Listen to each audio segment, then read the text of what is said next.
Hey everybody, I'm Mike Lowe, and we are here with NBA 2K23. We're going to jump right in and start looking around at the MyNBA Eras. And I know this is a really just a feature that I'm really excited about. I think it's pretty incredible. We're just going to jump right in and just kind of navigate around a little bit. We're not going to be doing gameplay. We're not going to be doing my play or that kind of thing. This is just a stream to really show you the era's setup and even just kind of moving forward a little bit as to what this might look like in the future. I think overall this is a pretty amazing addition to the game. There are some little quirky things that we'll talk about, but it's understandable with such a large undertaking that 2K team did here. So we'll go through all of the good and just the very little minor maybe constructive criticisms for the team that they could tidy up to make this even better. So when you load in here, of course, you have basically the four options. By the way, if you're looking just to do a regular MyNBA, this is where you do it, the modern era. But again, we have the Kobe era, the Jordan era, Magic versus Bird era. So let's start with the Magic versus Bird era, because we might even just do some longer simulations and that sort of thing, either in this video or another video. But this is really well done. And I have the music turned off here just for copyright reasons with YouTube. But we're just going to jump in and just really just do a quick standard setup here. That's fine. And I'll just kind of show you. Of course, you have all the other options you can go in and adjust. But for this, we're just going to jump right in and just really get moving. I don't really think there's even anything here we need to worry about. So let's just jump in. We will select all teams here, as I know a lot of people like to do that. And we're just going to automate everything because we will be doing some quick simming. And so just to kind of keep that rolling, we'll just get all teams automated here and just kind of rip through and just really at least look at kind of how this all plays out. I think it's super cool how it's so much of it is automated, meaning like when teams expand or teams relocate or even if teams get new uniforms, it's all automated and it's really cool. So I wanted to just kind of jump in and show it to you here. And that's here. You can see some of this here. It's on this screen is explaining what I was just talking about. So in this particular era, there's a screen here that shows you kind of what's happening in this era. So we have teams that are going to be joining. So if you wanted to maybe jump into this and maybe simulate 4 years, because you will, oh, I guess 5 years, because you're going to start in 1983. And you could move up ahead and grab one of those four expansion teams coming in either 88 or 89, which is super cool. You can stop even San Diego from moving to Los Angeles as the Clippers if you want at the end of this first season, and a lot of other stuff here you can see on the screen. But let's just kind of jump in and look. And of course, every era has their own sort of little screen like this that you can see and see all of the different elements that would be changing here. So we're going to use the 1984 draft class. As you probably know, it's not a 100% match. There are some fictional players that I've seen kind of pop up in the draft classes. And we'll talk a little bit more about kind of the different, just again, some of the things that just maybe aren't exactly perfect, right? But as you jump into this, you can see we have the 1983 teams, 1983 rosters. I love that it actually loads in the history. So you can see their particular statistics throughout their career. It's not like they just jump in and it's the year 2022 season with Moses Malone. It's taking into account a lot of different stuff here. I don't know if it takes into like historic injuries. I haven't quite seen that. I've only looked at a few players so far, and they've all been full green. So that might be something we don't have. But I really like that even the salaries kind of match the era, or at least it seems like it. For a 95 overall player to only be making a little bit over $2 million, that's obviously not realistic for today. So at the very least, even if they're not an exact match, they've been scaled down, which is pretty darn cool. You got, again, awards history. They have badges. So again, none of this is probably a huge shock, but just to kind of show you that it is working here and it's looking pretty good. So again, it's only going to have the teams that would have been in the league at this particular time. But again, why else would you want it any different? Super cool. It's got the old school logos. And so again, rosters are looking really good. Let's check one more player's like health here to see what it might look like. Okay, so there we go. So yeah, we do have some the kind of legacy injuries, I guess. So that's cool. That is very cool to see. And again, I don't know exactly how accurate that all is, but nonetheless, that's what we get. And I don't know a ton about all of these teams, from back in 1983. Growing up a Pistons fan my whole life, I recognize a lot of names here, but truthfully, there's some names that I've never heard of. And there's also some like player generation that I'm not exactly sure if they're real. So I can just kind of scroll you through the Pistons at least. And, so like Andrew Woods kind of looks like a generated player just kind of based on some of the draft classes. He might be real. I don't know.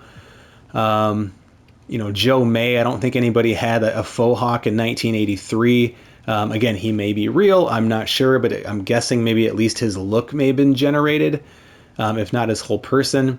And just little things like I noticed like Chuck Bird and Quincy Pierce look really, really similar. So I'm guessing that not all these rosters are 100% accurate. And I don't think that's a huge surprise. I think that's something that's been open on all these rosters. Again, like Charles Barkley's not going to be in this and that sort of thing. So that's not a huge surprise there. I mean, what else? There's just so many little cool details, like even some of like the imagery. Of course, when you load into a game, which we're not going to do in this stream, but when you load into a game, it looks completely vintage. It's hilarious. It's so cool, and hilarious in a good way. Like it's just super, super cool.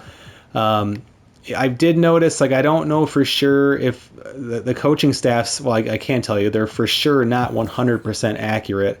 And that's how it is even in a real, like in a brand new 2022-23 MyNBA, right? Not every single person is real. Your assistant GM a lot of times is going to be fake, the CFO and so on. But you will see kind of some of the head coaches being real. And I don't know many coaches. Like I know Don Nelson's real, I should say. But I don't know about these other guys. So as I scroll through, it's maybe kind of hit or miss of who may be actually real in the game here. So again, it's not going to be, if you're looking for like absolute perfection, 100%, you're not going to probably get that. But it loads in the mock draft really nicely. Or I should say that draft class. And here we can see the mock drafts. It's got Jordan and Elijah John Stockton right at the top. No big surprise there. But as I kind of scroll down here, I don't know, like, again, Kenny Knox to me looks like a generated player. He just looks like somebody that kind of comes from the draft class, Boris Terry and so on, right? So, I'm not positive. That, again, looks like a couple of the guys at the Pistons we were looking at there. So I don't know for sure, but I'm guessing that, like, to kind of fill out this entire draft class, a lot of these guys are probably fake players is my guess, but I don't know for sure. But certainly at the top, it looks pretty darn awesome, with Jordan already being right there with Elijah 1 and 2, just like it was in real life in 1984. So let's just simulate the year. It's just so cool to see these logos here. But again, this is just kind of a quick video just to show you what it's looking like if you just want kind of a quick and dirty look at what's happening here in this Eras mode. So again, this is the Bird versus Magic. Starts in 1983. I don't think you can like start saying like 1987 or something like that. I think you have to start in 1983, or at least from what's available now. That's the only option. And this is being recorded during the embargo. So there's nothing even working online or anything like that. So there are some certain things that I don't even have access to like try and load. Like I had to use like their kind of standard setup. So when we get more access to maybe customize this, maybe we can change the year, but I don't know for sure. I'm kind of thinking we can't. So anyway, we're going to simulate the year here. I think it'd be really cool to just like do a quick sim from like 83 up to like 88 and grab one of those expansion teams and go through and do some of those different rebuilds and that sort of thing with a real life expansion team. Super cool. You're seeing a lot of these notifications that staff have quit, and I'm guessing that just means like their contract expired. I don't recall seeing that. Certainly not this many. Every little test one that I've run has this where it just kind of goes for like a minute here of just all of these different coaches and so on who are quote unquote quitting. But anyway, we see Larry Bird has won the MVP. That's probably not a huge surprise. And as we advance here, we can see just like you would in a regular MyNBA, or even just one you did kind of manually as like a historic MyNBA. It's not entirely different. It's just automated for you. It's a lot cleaner. It's a lot more robust. And of course, the games are going to look totally different when you get into that. So again, we see familiar names here: All NBA first team, All NBA second team, familiar names. And again, really not huge, nothing too shocking here as I just kind of flip through and just take a look at these really quick. All rookie team. Clyde Drexler's on there. Doc Rivers, the player, of course. So yeah, pretty cool there. And then we can see the playoffs. And we'll just do a quick simulation here of the playoffs. The Washington Bullets. The San Diego Clippers. This is too good. The New Jersey Nets. Are we going to get Lakers Celtics here? We are. Celtics win in 7 games, so they get Larry Bird's the MVP of the playoffs and the regular season, 98 overall, 47 badges, and a sweet haircut and mustache, of course. They go 7 games there, so again, pretty cool. Just to kind of see how it shaped up. It's nice to see the San Diego Clippers made it, even though they got swept as the 3 seed. That's disappointing. My Pistons made it as the 3 seed, but swept themselves. But then they lose in the second round. So Denver making it pretty far. So that's what it looks like. Now this is pretty cool here. Let's see if there's anything here to look at. I don't think so. This was cool here. So again, nothing new. As I jump back into kind of the off season here, you're going to see the player retirements, and again, so there's fake players in here, right? I don't think Jared Antetokounmpo is a real player. I'm almost positive there was not a 36-year-old in the 80s named that. So there are some fictional players here retiring. I think these guys are both real. I mean, they certainly are a really nice player generation, if not. And this is what I'd like to see the draft class generate, right? Like, I mean, give me a guy that looks like this. Like, that looks super cool. We've all kind of had issues. It's one of the most common questions I get is like, what does the draft class look like? What's the draft generation look like? And, again, I think that's something to still be, I think, just constructively criticized with the 2K team of something that they could tidy up a little bit. Because it does their game a disjustice. The game is so solid. It looks so darn good. And it's just kind of lacking that little polish in that area. Speaking of lacking polish, and again, this is pre-release, right? I love that they updated these images, but you can see that at least one of them is not updated, right? Here we have Stan Van Gundy. So I'm guessing that's just a quick little patch that might even be fixed for day one. But I think this is so cool how they went through and took the time to adjust these, even though this one doesn't really fit this particular era, as Dennis Rodman was obviously not in the league, neither was Scottie Pippen, and not even Jordan just yet. So staff retirements, again, I'm not sure if these guys are real or not. I'm guessing not. Now this is cool, right? Historic changes. So here is that little screen we saw in the beginning showing you the different automated rule changes or team brandings or relocations that actually happened in between the 83 and 84 season. So the Jazz are getting rebranded, the Pacers rebranded, and the Clippers rebranded and relocated. Now, as someone who lives in San Diego and would think it's really cool if the Clippers would have stayed, I'm going to reject this, right? So just for the heck of it. So I can easily just hold down square on the PlayStation 5 here and just go ahead and reject that. So super cool. Same thing, rule changes. You can do all this different stuff. If there's a ton of changes, you can actually flip through team by team and see it. But there weren't too many here. You can actually see them all on the screen. So let's do that. Let's keep the Clippers in San Diego. Go to league meetings here. And again, same stuff here. This is a rule that I believe did change in 83, 84. I don't know for sure. But every time I've done one of these simulations, it's come up, so I'm guessing it's real. And all the other ones were rejected, which of course you can override. That's nothing new.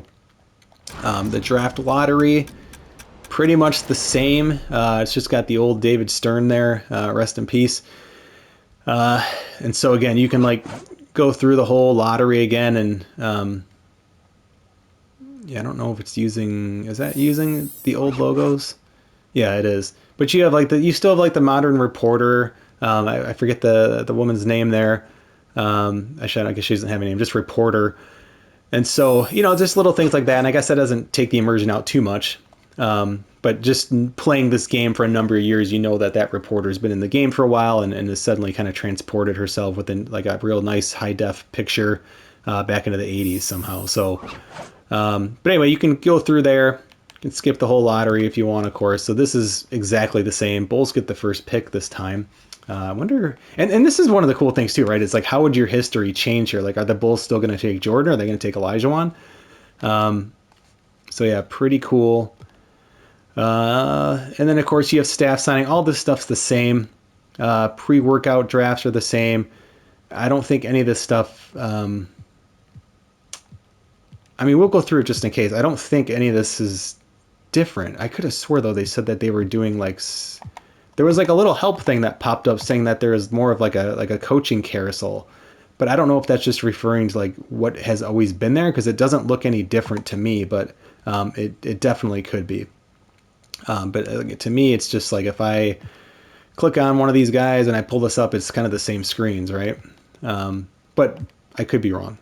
So we're just going to go past that. We're going to jump to the combine really quick.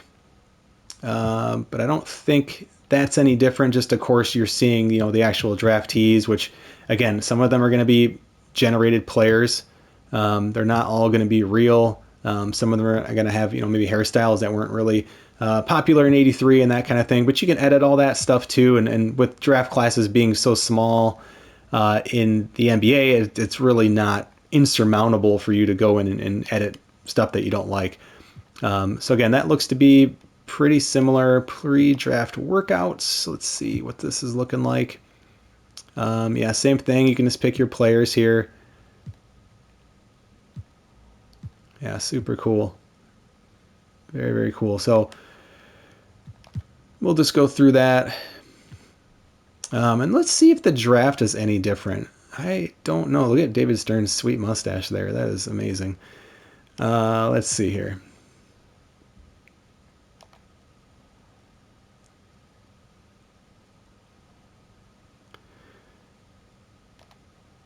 Okay, so yeah, it looks like they've just kind of simplified the draft, which I actually kind of like. I like that it's just really straightforward. Wow, so they took Olajuwon.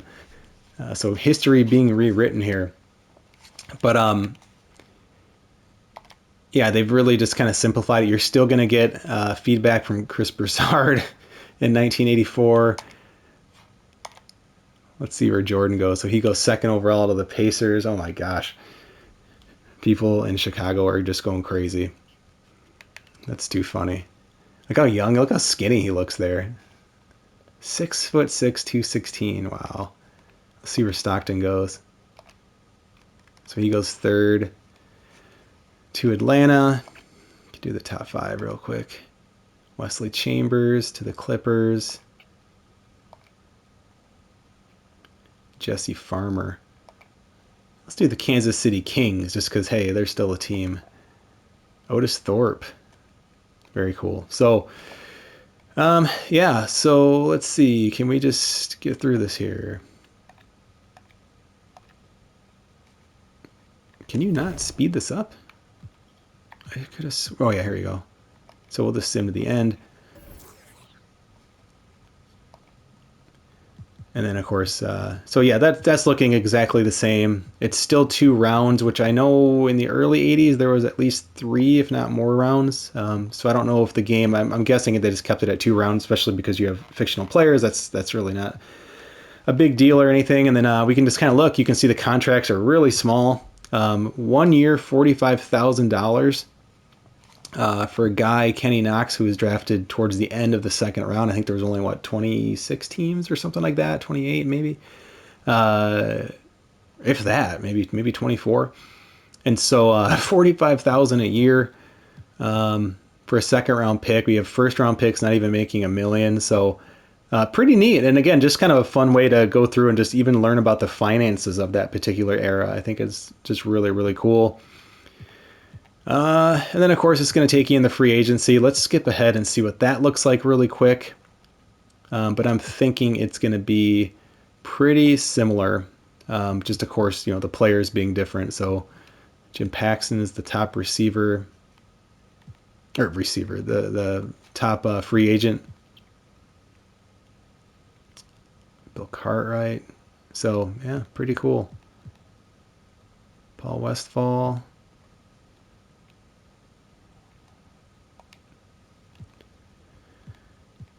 I did notice too, as a little aside, it does look like the G League is a lot cleaner, and I'll make a little video on that too. I'm seeing that the potential is a lot lower, which is awesome to see. So, but anyway, yeah, this is is it perfect? No, I mean, again, like NBA Summer League, I don't think it was a thing in 1983, but that's okay, right? You can certainly kind of just extend the your reality, I guess. You can kind of look past some of this stuff and just take it for what it is, like a really really cool mode. It's not perfect. Again, if you're looking for perfection, I think the team has done an amazing job regardless of it not being perfect.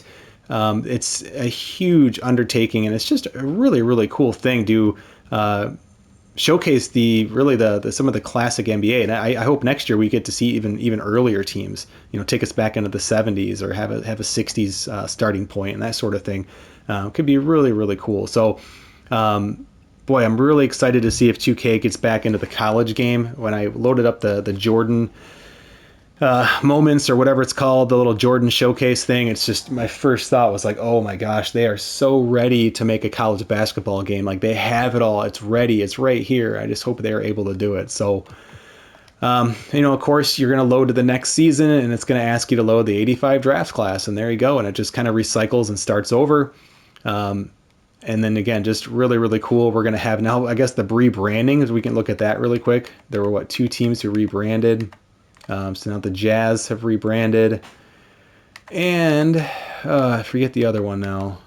Pacers, right? So the Pacers rebranded. So yeah, so really really cool. Again, the eras. There's 3 different ones you can pick from right now, aside from kind of modern, and just really really cool options. So let me know in the comments. I'd love to hear what you're planning to do. I'd also be happy to answer any other questions that you have about this. If you want me to check out some additional stuff here, especially in the early days of the game, just let me know. And but so far, just kind of looking through this, I mean, it just looks the 2K team again just pushing the envelope of online, or I should say sports gaming, console sports gaming, just completely pushing the envelope.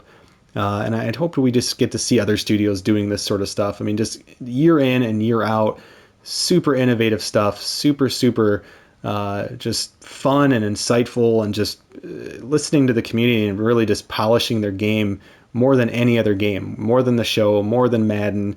And yeah, that's just great. I hope you all enjoy it. And again, if you got questions, just reach out. But I'm Mike Lowe, and I will talk to you all on the next video.